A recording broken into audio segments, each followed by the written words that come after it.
বগুড়াবাসীর উপরে গত 50 বছরে শুধু একটি জিয়াউর রহমান জন্মগ্রহণ করার কারণে নির্যাতন চালানো হয়েছে। আমরা আবার ঘুরে দাঁড়িয়েছি, ব্যক্তি পরিচয় না, কার কোথায় জন্ম। আমরা 64 জেলায় দাঁড়িয়েছি বাংলাদেশকে একই সুতায় গাঁথার জন্য। বগুড়ার দিকে চোখ তুলে তাকাবে, তাদের বাংলাদেশে জায়গা হবে না। চাঁদাবাজদের বিরুদ্ধে সজাগ থাকবে, বগুড়াবাসী মাদকের বিরুদ্ধে সজাগ থাকবে, বগুড়াবাসী সন্ত্রাসের বিরুদ্ধে সজাগ থাকবে। বগুড়াবাসীর সাথে সকালবেলা কথা হয়েছে, বগুড়াবাসীর একটাই দাবি, বাংলাদেশে একটি নতুন সংবিধান।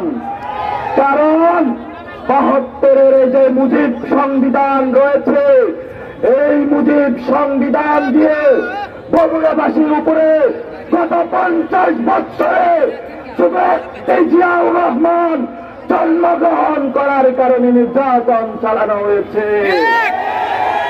আমরা আবার ঘুরে দাঁড়িয়েছি, ব্যক্তি পরিচয় না, কার কোথায় জন্ম। আমরা 64 জেলায় দাঁড়িয়েছি বাংলাদেশকে একই সুতায় গাঁথার জন্য। বগুড়াবাসী আপনারা সজাগ থাকবেন। পার্শ্ববর্তী দেশ থেকে মিডিয়ার মাধ্যমে, ওই দেশের এস্টাবলিশমেন্টের মাধ্যমে মাঝে মাঝে উকি দেয়, ওই উকি আমাদের বন্ধ করতে হবে, তাকে বিচারের আওতায় নিয়ে আসতে হবে। বগুড়াবাসী সবচেয়ে আপনাদের সন্তানদের উপরে এই সময় নির্যাতন চালিয়েছিল খুনি শেখ হাসিনা। আপনারা খুনি হাসিনার বিচার চান? আপনারা আওয়ামী লীগের বিচার চান? আপনারা কি নতুন সংবিধান চান? আপনারা কি এনসিপির হাতকে শক্তিশালী করতে চান? আপনারা কি হাসনাত আব্দুল্লাহর হাতকে শক্তিশালী করতে চান? আপনারা কি আখতার হোসেনের হাতকে শক্তিশালী করতে চান? আপনারা কি সার্জিস আলমের হাতকে শক্তিশালী করতে চান? আপনারা কি নাহিদ ইসলামের হাতকে শক্তিশালী করতে চান? আপনাদের সামনেই তারা এসেছে। আমরা স্পষ্টত বলতে চাই, ঢাকাতে নতুন করে বুদ্ধিজীবী আবিষ্কার হয়েছে, বলে যে উচ্চ কক্ষে যদি পিয়ার হয় বাংলাদেশে নাকি নির্বাচন বানচাল করা হবে। উচ্চ কক্ষে যদি পিয়ার হয়, সংখ্যানুপাতিক যদি নির্বাচিত মেম্বার হয়, তাহলে বাংলাদেশে যেই ধরনের স্বৈরতান্ত্রিক ব্যবস্থা গত 50 বছরে ছিল তাকে আমরা সমূলে উৎপাদন করতে পারব। বাংলাদেশে যদি সরকার প্রধানের মেয়াদ নির্দিষ্ট হয় তাহলে আমরা নতুন বাংলাদেশ খুঁজে পাব।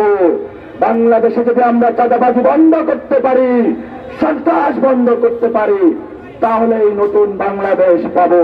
আমরা বিপ্লবী সরকার গঠন করতে পারতাম, কিন্তু আমরা জনগণের চোখে আঙ্গুল দিয়ে দেখিয়েছি গত 1 বছরে কারা চাঁদাবাজির সাথে জড়িত ছিল, কারা সন্ত্রাসের সাথে জড়িত ছিল, কারা লুণ্ঠনের সাথে জড়িত ছিল। জনগণ তাদেরকে চিনে নিয়েছে। জনগণ এখন ঐক্যবদ্ধ। সেই নাহিদ ইসলাম যে 1 দফা দাবি ঘোষণা করেছিলেন যে আমরা ফ্যাসিবাদী ব্যবস্থার বিলোপ চাই, আমরা একটি নতুন রাজনৈতিক বন্দোবস্ত চাই, সে আবার নতুন রাজনৈতিক বন্দোবস্তের দাবিতে আপনারা আগামী আগস্ট মাসের 3 তারিখে শহীদ মিনারে জমায়েত হবেন। জাতির ইশতেহার আমরা ঘোষণা করব, বাংলাদেশের ঘোষণাপত্র আমরা দিব। কোন দল বাংলাদেশে জুলাই শহীদদের নিরাপত্তা, আপনার সন্তানের নিরাপত্তা, আপনার শিক্ষা ব্যবস্থার নিরাপত্তা, আপনার স্বাস্থ্য ব্যবস্থার নিরাপত্তা নিশ্চিত করতে পারবে না। সেটা আগামীতে অগাস্টের 3 তারিখে শহীদ মিনারে আপনার সন্তানের ভবিষ্যৎ, আপনার বউয়ের ভবিষ্যৎ, আপনার মেয়ের ভবিষ্যৎ, আপনার জামাইয়ের ভবিষ্যৎ, আপনার ফ্যামিলির ভবিষ্যৎ আমরা লিখবো ইনশাআল্লাহ।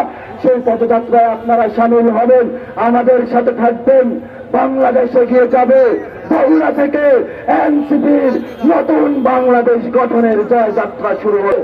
কিন্তু বগুড়াবাসীকে উদ্ধারের জন্য ফিনিক্স পাখির ন্যায় আপনাদের সামনে উপস্থিত হয়েছেন জুলাই গণঅভ্যুত্থানের নায়ক হাসনাত আব্দুল্লাহ, সার্জিস আলম, জুলাই গণঅভ্যুত্থানের নায়ক নাহিদ ইসলাম।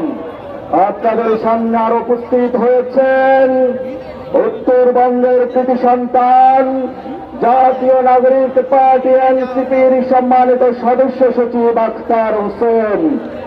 আপনাদের সামনে আর উপস্থিত হয়েছেন আপনাদের উত্তরবঙ্গের কৃতি সন্তান জাতীয় নাগরিক পার্টির যুগ্ম মুখ্য সংগঠক উত্তরাঞ্চলের সাকিব মাহাবুব।